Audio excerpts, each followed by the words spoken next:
Uh-oh. Bunch of video game systems all piling up here. What's going on? But I'm just packing up, getting ready for the Midwest Gaming Classic. Got my checklist all done, and I'm here. I'm about to pack it all up and be all set for the Classic. And this little guy's helping me by beating people up on Samurai Showdown. You're doing good, huh? Oh, you hit him. You threw fire. Good job.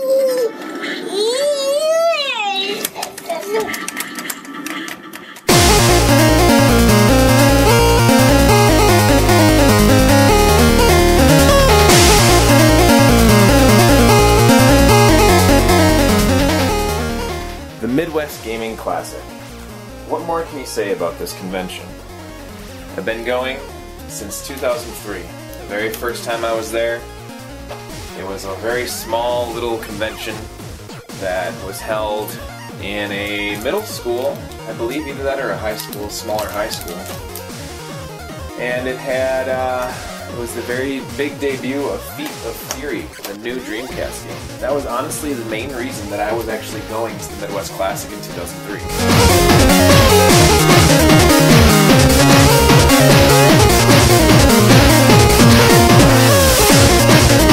It was the biggest venue they had ever so far. They had a lot more room for places. They had moved things around. The arcade and pinball section now was in the vendor hall. In prior years, the vendor hall had the biggest indoor facility, or room, I should say, that they had at the convention center. This year, the arcade and pinballs went in there. All the arcade tournaments, all the pinball tournaments, pinball games in general, just the big giant free play area. That was all in the vendor hall now, which was a very, very large area. So you could go in there and spend an entire day, easy, just in the arcade and pinball room. It was so awesome. There were so many games and so much going on. And you're probably thinking to yourself, okay, well, if they put the arcade and pinball in the vendor hall, which is the largest room, then where the heck did they put the vendors? Well, that was the interesting part. They actually put the vendors outside.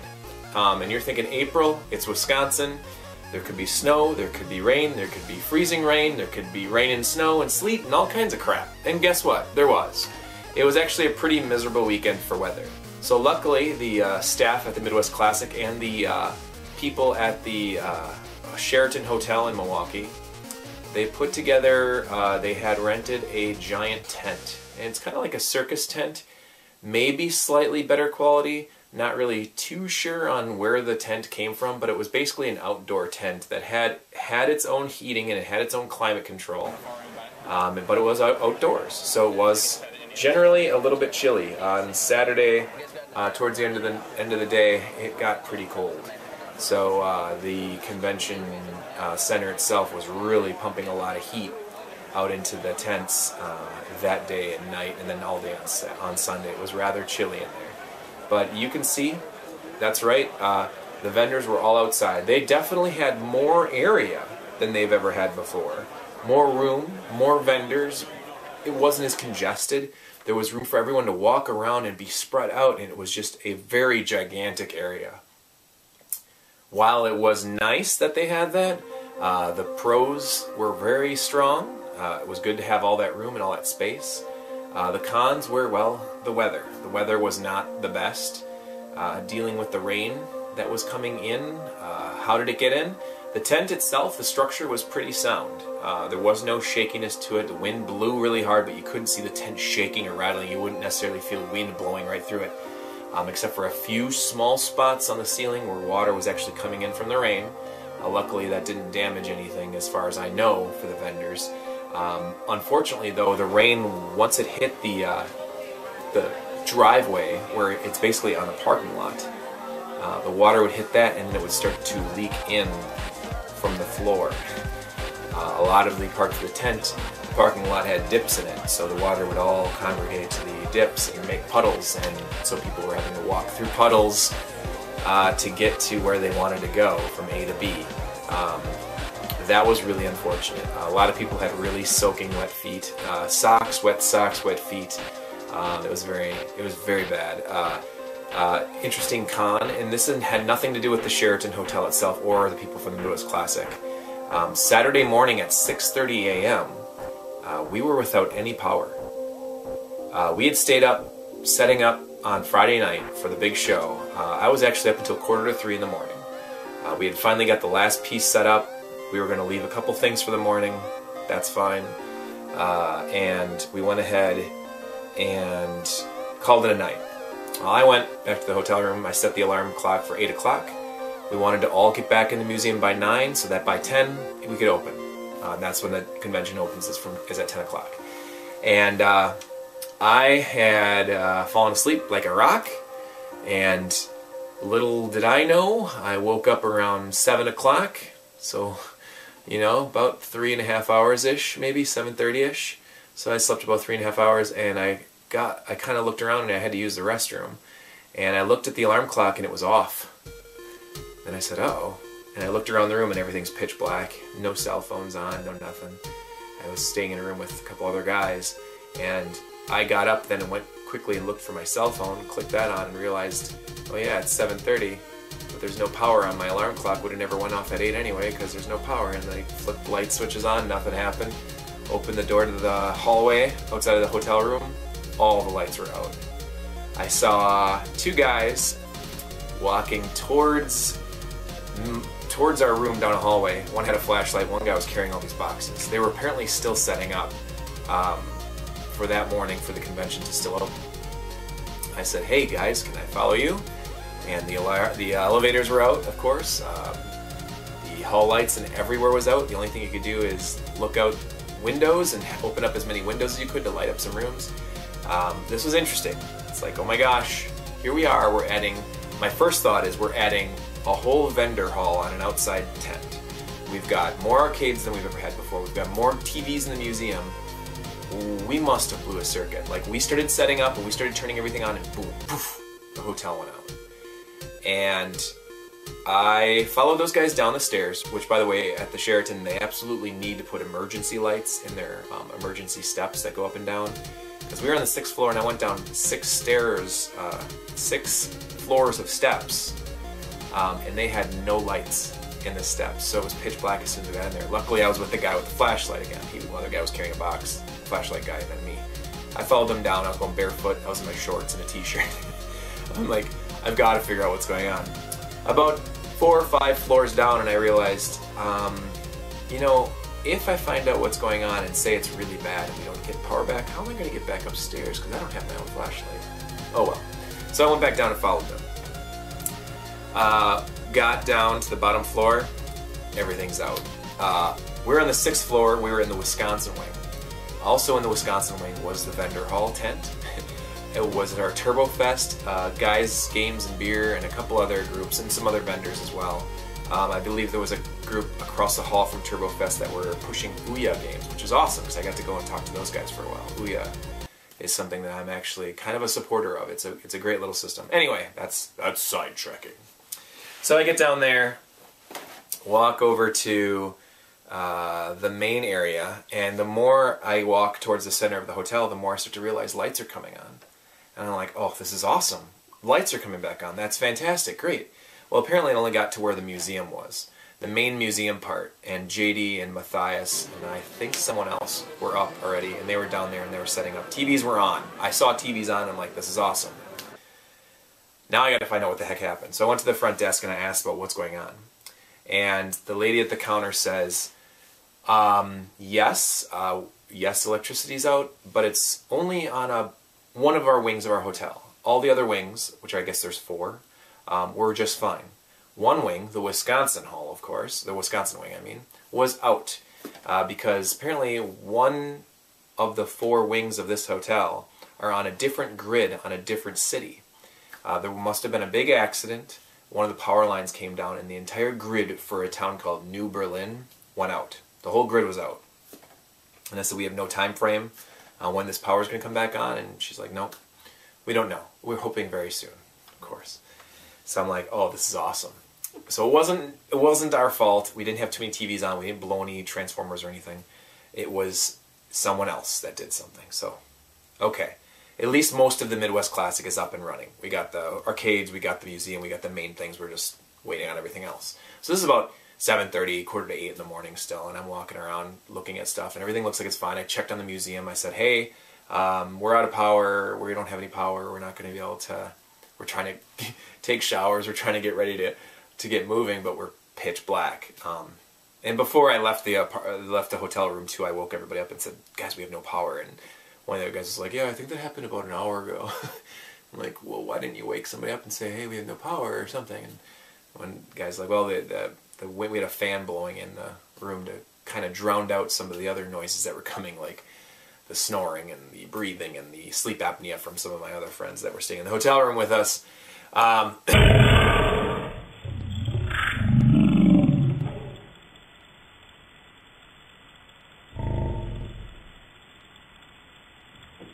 Anyway, so I said, okay.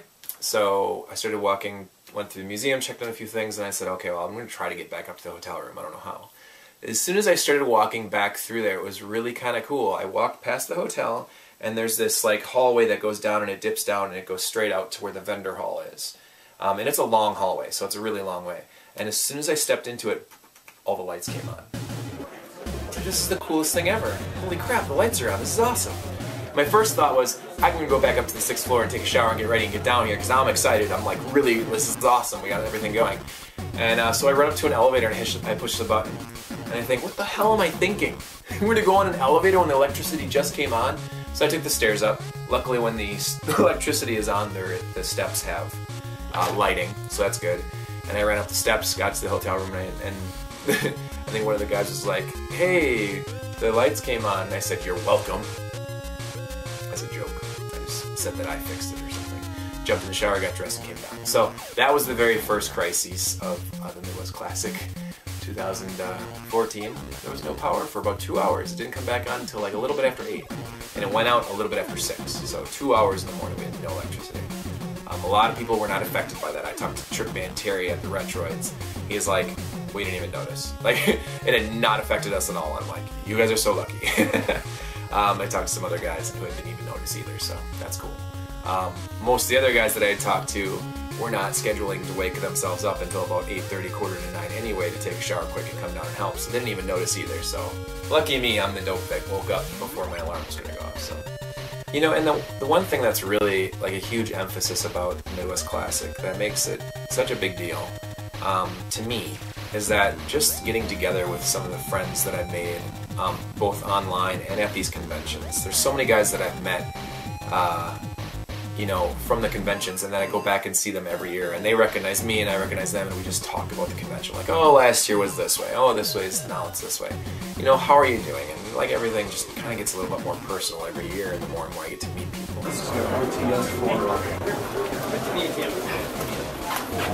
Alright, what are we...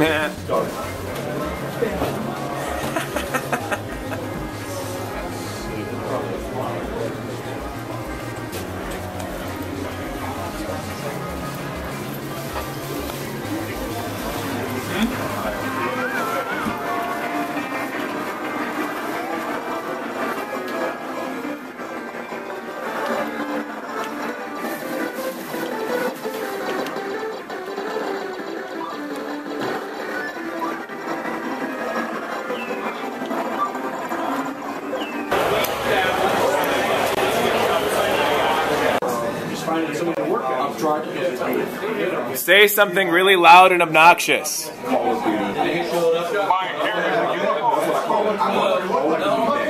No.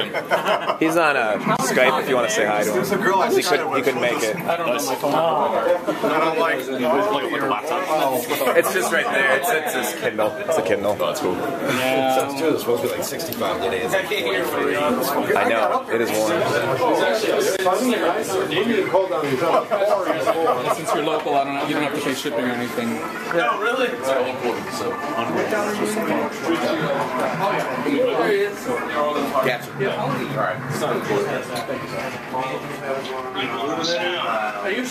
Okay, I'm doing like a recording of it too, so I recorded you being here. Can we hear you? I can hear you now, yeah. Yeah, it's not too bad. It's incredibly loud in here though, so really, we can barely hear ourselves. Well, you can hear me. Who the hell is this guy here? Beer. I asked him if there's anybody trolling chat. He's like, not really.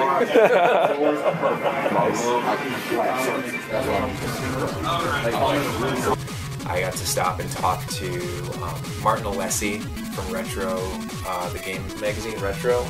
They don't actually have a copy with me. I got to sit and talk with Martin Alessi and Trickman Terry, who are two guys that I grew up reading articles and reviews and game news and stories from in my old electronic gaming magazine monthlies. And it's so cool just to get to know those guys more and more each year. Hi Terry, how's it going? You mind if I record some stuff? Yeah. Everything goes well so far? Yeah. Bad. Not too bad? No hiccups with the electricity issues? No, thank goodness it didn't really affect me. That's awesome. Very lucky. That's awesome. I'm still waiting for the walls to burst into flames. Yeah. Yep. The vendors this year I thought were fantastic. I thought there were more vendors, obviously more than I remember from years past, but the deals that we had, the deals that I got, were so amazing. I always bring a box with me for buying, selling, and trading. I like to trade games to people, I like to sell stuff, I like to buy stuff, and I wind up coming back with probably the same amount of crap. Well, this year I definitely came back with more crap than I went there with, but it was cool to trade and buy and sell and trade with these people. Some of the more memorable booths every year, I always like Carlson's booth. His booth's awesome. It is starting to get his stuff is always the best quality, the best. Like when he takes in things, he doesn't just go and say, "Oh, cool, thank you for the game." He goes and looks at the instruction manual and is like, "Ah, this isn't quite mint." Looks at the disc, if there is a disc, or the cartridge, and really looks at it, really researches it to make sure that it's the highest quality. Because his stuff that he sells is a little bit more expensive than some other stuff, but when you buy stuff from him, you're getting complete things. You're getting the highest quality. These things always look like new. That's his standard. That's what he wants to sell to people. So when you see a rare game that normally goes for $300 on eBay and he's got it for $250, and you look down the vendor hall a little bit, and you see another guy who's got it for $200. Not saying I ever buy games for more than, you know, $40–50 myself, but if he's got it at that price, which is more, oftentimes you can talk to him and say, "Hey, the guy down the hall's got one the same game, and he's got it for less." Carlson will deal with you. He likes to work back and forth with people. He always likes to take offers. Like, I've never purchased anything from him for the full price. I always give him an offer, and he's always like, "Yeah, sure, that's fine." But I do think the vendor hall in general, I didn't hear from any vendors that were upset.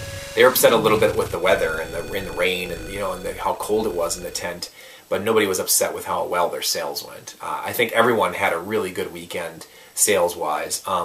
My absolute favorite for probably the booth of the weekend, and you'll probably notice most of this stuff that I've got here is from him, is Windy Games. Windy Games is a good friend, Chris. He lives down in Chicago, and he started his own online store, and he does a lot of conventions. He comes to all the smallest ones you can imagine. He comes to like the Galloping Ghost, to like a 10-person gathering, and he brings his store with him and says, "Guys, I want to sell stuff. I want to buy stuff from you. I want you guys to come and get stuff." You know, he also comes to the Midwest Classic, which is a very large gaming convention, and he brings his whole booth, and he's selling stuff around the clock. Gaming at night, selling stuff during the day. It's a really great place, and I got some amazing deals from him.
was like all leaking and raining, and everybody was running for cover and trying to get out of it? I think I was inside when that happened. Oh, then of course. But it was raining when I was in there when it got me all wet, but it was no big deal to me. That's good. That's good. Very good. Better. You gotta have the more gigawatts. Yeah.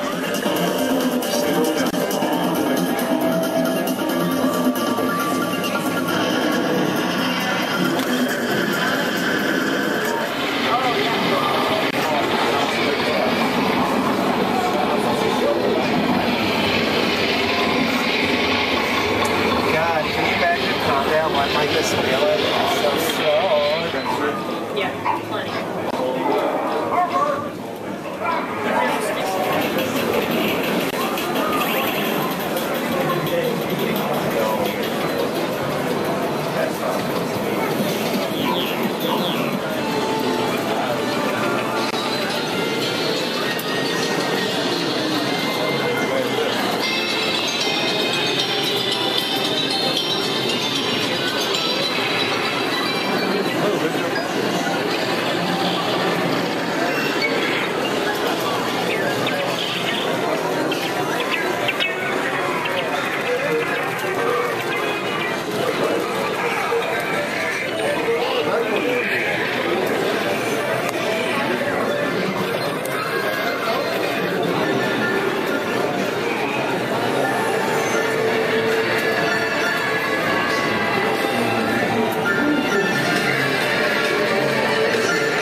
Oh my God. Do you remember the one that's double red?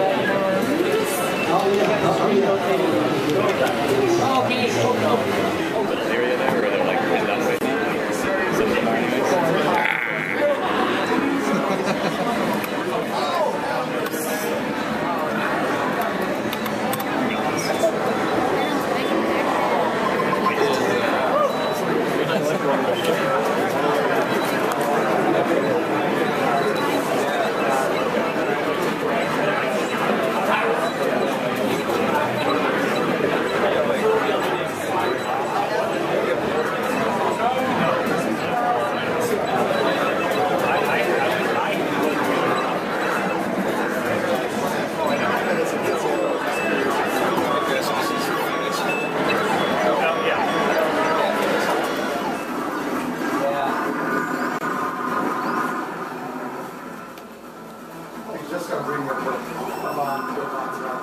Yeah, there's so many now. And really, it's just like the last couple of years, it seems to have exploded. What can be done. Alright, I'm going to switch all this stuff back. Seems like I got the wrong side of the PC. Yeah, no kidding. Hey, I'm about trying to kick this out. So what's going on with this one? Is this the screen swap? No, this is redoing the region mod. So we're install the new version of the region chip. Wow. Yeah, I think you could probably find it 30, 35. Definitely less than 50. Look at that.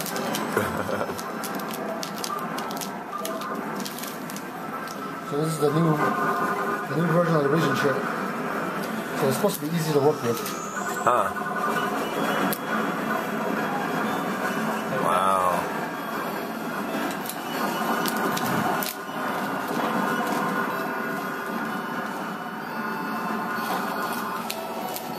Is inserting a region chip fairly quick? No. No. No. A lot of cutting and wiring. And Oh stuff. man.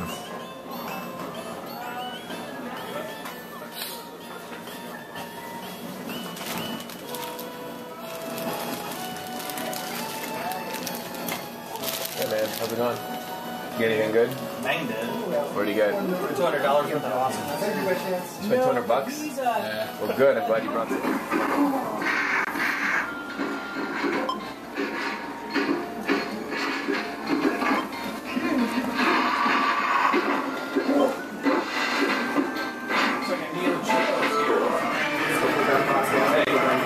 second. Yes, it is. What's up, Holmes? Oh! Did I just say that?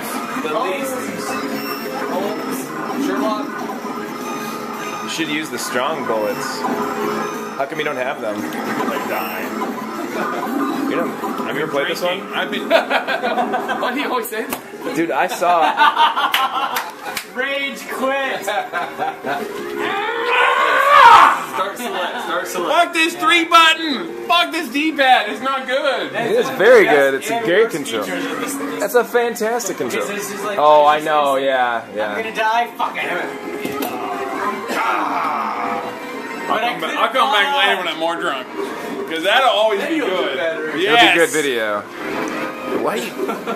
You with the tongue. Whoa! Careful. Man, why you gotta throw that video in my face? He's been drinking for like Because that's 10 what hours. That's his first one. First of the day. First of the what hours? Polaris of the day. First new Claris of... Well, probably not the first of 8 o'clock. First in 5 minutes. It was like the old school. It was the old school. We were talking about must-have games earlier, dude. Dead. Somebody you did. You did. That was the first thing I mentioned. Okay. Just making sure. Master Ben Heck. Those Ninja Spirit. Repair. A simple, All the easy games. But the guy had actually blasted the shit. He said like paint job, clear coats, everything. Motor, gear, laser. But he wanted I believe it's the gear is rotted and they need new gear.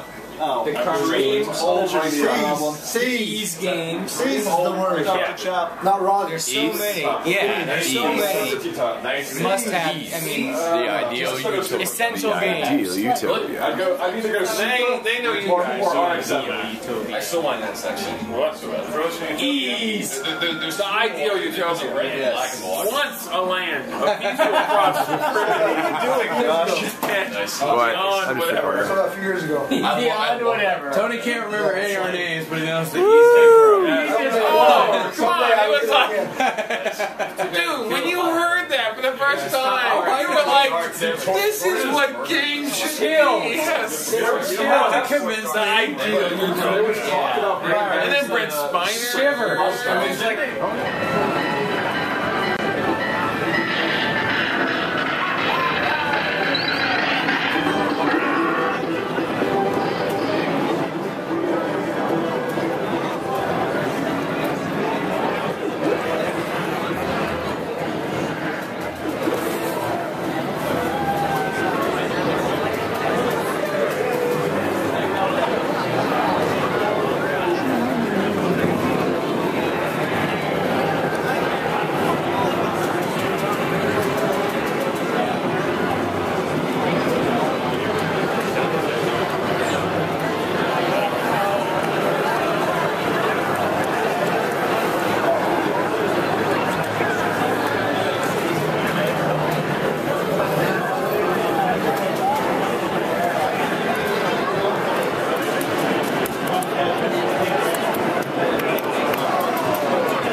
problem is they won't keep a release. It seems like they haven't been keeping releases where they have the NTSC version and the PAL version. It's getting harder and harder to see the NTSC fix stuff. They say that it's there, but it just seems like it's few and far between. But there's a preservation product, whatever that's called. Z64 preservation. They're doing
That would suck if somebody had a high score going in the football tournament.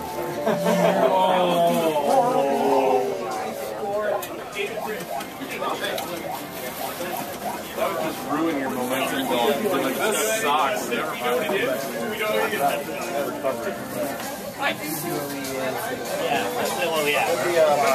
Oh, okay. They're good. It's okay. $10. You want a bag? Yes, please. Yeah. Get you a big one. Thank you. Yeah, that'd be sure you have more later on.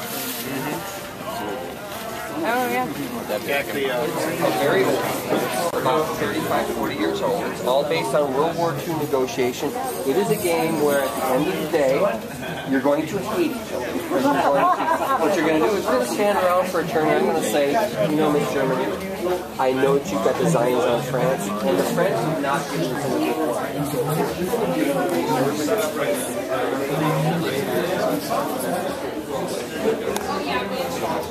So, Bill.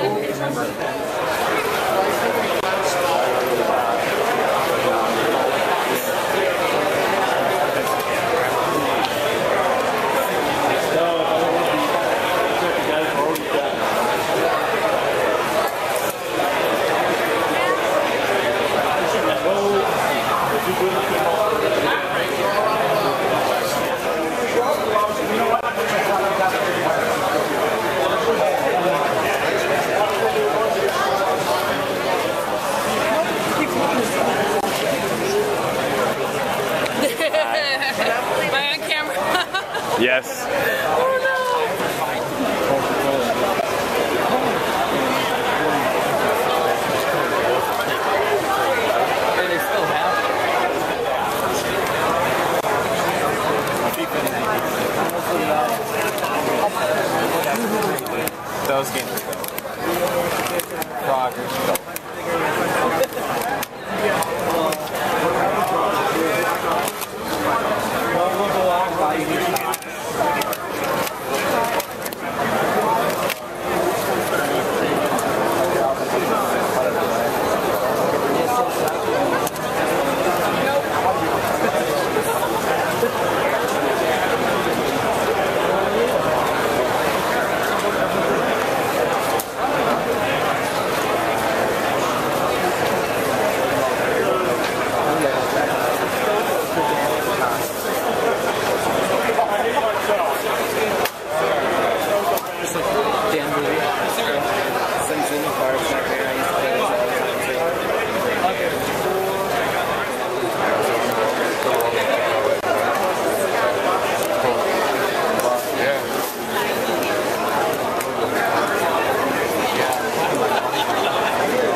The after party was on Saturday night after the convention itself closed at 8.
go over. I don't do a lot of those pickups videos. I know a lot of guys online do that, but I get, you know, I probably bring home a new game every couple weeks, and I definitely don't think to quickly do a video. Sometimes I take pictures of it to share with friends if it's like, wow, you wouldn't believe what I found in the wild. In the wild is a term that people use that if they find it at a thrift store or a game store or a garage sale or something like that. But these are all convention scores, so let's just go over that real quick. Yeah, normally I don't do these kind of videos, but this is a big haul that I got here, and none of this is like, whoa, except for one thing. One of these things is a big deal, but I'll go over these things. I'll start with this right here. This is actually a Turbo Express car charger. And I got this from a friend, Majors. Thank you again, Majors. I will treasure this for the rest of my days. He had this in his own personal collection, and he doesn't use it. So he doesn't have any reason to have it, and he knows I just got an Express, and I'm really looking forward to finding more accessories for it and being able to use it wherever I want to go. And if I can have a plug-in for it, I can use it wherever I want to go. One of the first things I actually picked up was early Saturday morning after the power came back on, and I found a booth, a guy who had $1 video games. And I don't care how bad the games are. If you get games for $1, it's hard for me not to purchase them.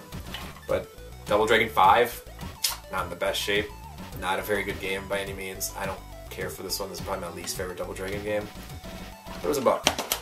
The Lion King, this is actually a really fun game made by Virgin. It's a Disney game, obviously Lion King.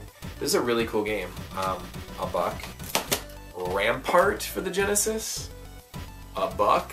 Really? Like, this is awesome. And then actually I wound up getting this one in a pack here from Chris's, so I won't go over that quite yet. But another $1. Last Bronx loose for the Sega CD. And I know a lot of these guys who sell these discs loose, you always gotta like, ooh, is this gonna be beat up? But this one's in actually really good condition. And Last Bronx is a great fighter for the Saturn. It's not perfect by any means, but it's definitely a precursor to the Soul Calibur series. This is a weapon-based 3D fighter, and it plays very similar to the Soul Calibur series, which Soul Calibur kind of stole from it. Then I got this from Chris as well. World Series. Oh, no, I'm sorry. These actually came from a friend, and they're all free. He was like, he brought a freebie box, and I think actually most of this stuff here is from him. And I am all about freebie stuff because I can repurpose these cases. I can make cases for some of these games that I don't own. You know, free stuff is free stuff, man. A lot of Sega Saturn stuff. But let's see here. World Series Baseball. World Class Baseball is a Turbo Graphics game. World Series Baseball for the Saturn. Creature Shock Discs 1 and 2. I've already got these, so maybe those will get raffled off someday. Ultimate Mortal Kombat 3 for the Saturn. I already have that as well. And Tomb Raider for the Saturn. These are all games I already have. But they were free, and he did not want to travel all the way back down to Tennessee with a big box full of crap, so I'm like, I'll take it. I'll take it, I'll find something to do with it. World Series Baseball 2K1. Actually, everything in here is in pretty good condition. This is interesting. There's actually 2 discs in here. It's the same game, but there's 2 discs of it. Okay. For this Dreamcast. Test Drive 6 for the Dreamcast. NBA 2K for the Dreamcast. And the original Shenmue. This is interesting. I don't think there's any books with it. And there aren't. But the case is in good condition and all the discs are here. Shenmue! Come on, man. This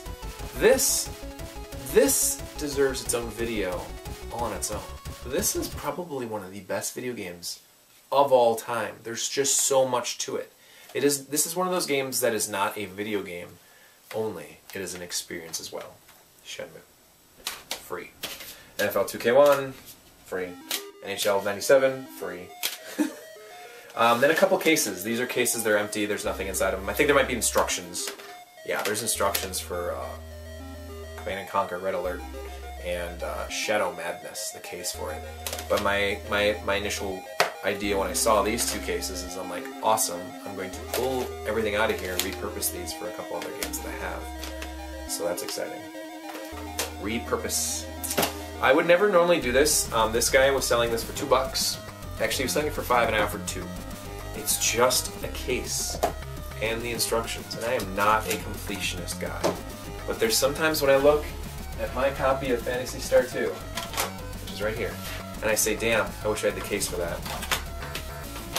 Ooh, nah, I've got the case for it. The Phantasy Star 2 I bought for a couple dollars at a thrift store, actually at a pawn store, maybe 2 years ago. Now I got the whole thing complete. I'm okay with that. That's okay. And it stays in better shape. The game's now protected. It's kind of a purposeful thing. Phantasy Star 2. That was a $2 case. Let's go over Chris's stuff now. Chris, I bought a couple things from him. Cheap. Oh gosh, this is all from him. I think I bought a couple things from him earlier. Oh, I know what I. This is actually the only purchase I made from him prior to him like saying I need to clearance stuff, and he has started clearancing stuff on Sunday. So this was $10. This is a demo disc. It's got Bomberman and I believe Langrisser of some sorts. Some other Hudson Soft game. Oh no, it's what's Sega's Virtual On. It's a Virtual On and a Bomberman, Saturn Bomberman demo disc. It's got stuff on it, and I'm just like, this is so cool. It's got videos on it. It's got advertisements. It's all Japanese. It came out in '96. And I figured, what the heck, for $10, this is a really cool deal. And I just got a Saturn too. Actually, and I do have a Japanese Saturn that I just picked up. Oh, from him as well. He gave me a Japanese Saturn with no hookups for $20. It's a pretty good deal for $20 by itself. Then he started saying he had a box of $1 games. And he said, here's the challenge. You gotta find 7 games for you, and you win. Once you find 7 games. And I said, well, what do I win? And he said, like, you gotta find that out yourself. So I said, oh goodness, I'm going to start picking out games. Garfield Caught in the Act for the Genesis. This is not a bad game. I do remember playing it for $1, okay. Super Soccer by Hudson Soft for the Super Famicom, okay. Parlor 2. I think this is a pachinko game. Initially he had $6 listed on it. Well, it's $1 now. Prime Goal 2, NBA Pro Basketball. These were all discounted by the time I hit the 7th one. 1, 2, 3, 4, 5, 6, 7, and then he gave me another one for free, so it's 8. So these are DS games, Hannah Montana's. I have a daughter, she might enjoy these. And then Wizards of Waverly Place. I got these 8 games for $7. Can't fault me for that. Come on. Then he also had this for $6. This is Elfaria with the Super Famicom. It is a Hudson Soft side-scrolling action RPG for $6. Come on. Come on! Then, oh, you know what? These are more freebies. These are actually more freebies that I got. Blue BMW in his free box. Renegade for the NES. Bill Elliott's NASCAR Challenge, and Days of Thunder by Mindscape. Then NHL 95 is complete with case and everything. Wow, I know, right? It'll go great next to my NHL 94, which I do have, which is a great hockey game. And then Ghost House, which I was actually kind of excited about, is a Master System card game. I've never had a card game for the Master System yet, so this is like, oh boy. So Ghost House, I've heard this game is not very good, but I'm excited to see how awful it is. So that was cool, also free. Hang On and Safari Hunt with instructions. Oh my god, it's not in here though. It's marksman shooting, trap shooting. So it must be a shooter game. What? Do I have this game? But I actually do already have the game. Cool. Now I've got 2 of these cases for whatever reason. That's great. Awesome. Well, that's what happens when you go without your spreadsheet of all the crap you already own. Anyway, so Then one of the more exciting parts of the weekend, this was $5, and I think it's a pretty good deal. I've wanted the Super Nintendo version for a long time, and it's Lost Vikings. Lost Vikings is generally $15 or more Super Nintendo game. And I know the Genesis version is not quite as good. The music, in my opinion, is not as good as the Super Nintendo version. But this is still a fun game. It's a really well done, really well done action adventure puzzle type game. $5. Case, no instructions, but the cart's in there. Can't go wrong with that. Oh, these are a couple over here too that got scooted over there. Shinobi 3. Maybe you guys have seen my Shinobi video that I did a little while ago, but the cartridge, this one actually works. It's in really good condition. With the case instructions. This alone was $10. I think it goes for a little bit more than that now. I don't really care. I'm just happy to see the game. And I had traded the guy a couple games to get store credit, so I didn't technically pay $10 for this. I got these two together, and I think these two together were not 15. I think they were a little bit less than that. But then I found Twisted, the game show for the 3DO, in pretty good condition, and the guy wanted $1 for it. And I said, "You got it, buddy." So I got this. There's no real case. It does have the actual instructions though, so it's basically a loose disc and instructions. But I've been told many times by friends that this is the 3DO game to get, so now I got the game, I guess. Grandia 2 on the Dreamcast in excellent condition with all the discs. Wait, there's only one disc. No, there's 2 discs. Okay, it's got the original disc and the soundtrack and the instruction manual. So that was really fun. Pick that one up. Joust for the 7800. Now this is how we should play Joust next year if you want to do that at the Good Friends Better Enemies section of the museum. But the cart looks amazing, looks hardly even touched, and there's an instruction manual in here. Multiple instruction manuals, even like advertisements. Oh my gosh, this is awesome. 90-day warranties. I hope it hasn't gone out yet. But, oh, the instructions are pretty beat up. Oh, they're not. I can't tell. But, there's Joust for the Atari 7800, which was Atari's second most powerful system that they've ever released. Their most powerful was obviously the Jaguar, because the Jaguar is a powerful system. Joust for the 7800. Then we're going to go over a couple things here. These are probably my most prized possessions that I picked up over the weekend. Well, some of them not really, but a couple of them. These I'm going to count as Midwest Gaming Classic pickups because they came in the mail while I was at the Midwest Classic. Shubibi Man 2 and Devil's Crush. Devil's Crush I've never ever owned, but I made a trade with a friend over the Facebook TurboGrafx group, and we made a trade. I sent some stuff out, and he sent me these. And he did not wind up getting to the Midwest Classic, so that's why we did this sending. And again, thank you very much for those 2 games. This is a case with 2 instruction manuals for Bonk's Revenge. Wow. This is from my friend Blue BMW. I'm like sputtering over myself. This is weird. There's 2 instruction manuals in here though.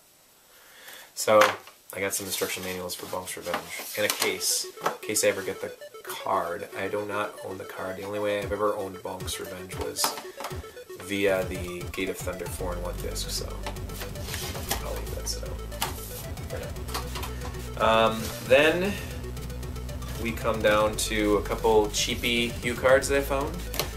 This is a Mahjong game from Games Express. They said it was Kyokugyu Mahjong. Games Express, Kyokugyu Mahjong. And then Momotaro Densetsu, which I believe is a Dragon Warrior style RPG. These were all super cheap games. They were $6 each. I'm sorry, $6 and $3 each. I believe I talked them down to 8 for the 2 of them. So, then the 2 most amazing things I came back from the Midwest Classic with. One is a friend named Sean, or as you know him on the forums as TurboCon. He had his daughter, who is a very, very gifted duct tape wallet creator, made us some duct tape wallets and gave them to us at the convention. We were to take them home and do with what we would want to, but he had gifts for people, and that I thought was the most amazing thing I've ever seen. So thank you so much. Thank you so much for this. You couldn't imagine how much this means to me. But I know when my children make me things, and any kind of art, any kind of crafts, any kind of time that they spend on things, I know how important it is to them. And I just want you to know that this will always be cherished. I asked my kids if they would like to use it, and they all, like, their eyes lit up. They're like, wow, that is so cool. But I probably won't let them use it too much. I don't want it getting all beat up and stuff. I noticed that the tape on the front is not covered, it's kind of just sitting there. So we'll be using this down here in the game room. I'll have it displayed. I'll be able to have it as a conversation piece for other people, and I'll continue to tell your story about how awesome of a duct tape wallet creator your daughter is. I've seen these pictures of these online, and so I'm like really feeling blessed to be able to hold this, you know, and have this in my possession now. Thank you so much for that gift. I will always cherish it. Now, also from my friend Blue BMW, Byron, if you know him as his first name. This is absolutely fantastic. The deal that I got on this, I will not repeat the money numbers, but if you want to know, you can always private message me. It was so amazing. This is a game that I had gotten rid of long ago to pay bills, to make ends meet and things like that. Now we're in a much better position, and I'm actually very happy to say that this has fallen in my lap for about the same price that I paid, or that I sold it for a long time ago. And it's really good to know that there are still really good people out in this community. But I've been looking for this game kind of religiously, as a joke almost. In every forum post I have a signature that says looking for Beyond Shadowgate, and now I am no longer looking for it because it is in my collection. It is in my gaming library.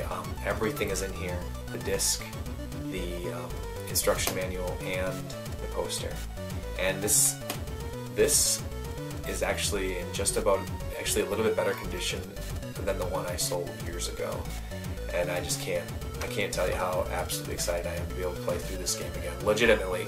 I've played through it annually, even after I've sold it on emulation and things like that. I've been able to play through it, and I put up videos of some of the tricks and secrets a couple years ago. That was actually not the legitimate copy of Beyond Shadowgate, but now there it is, and I'm so freaking just excited. Man, it looks so good. It looks so good.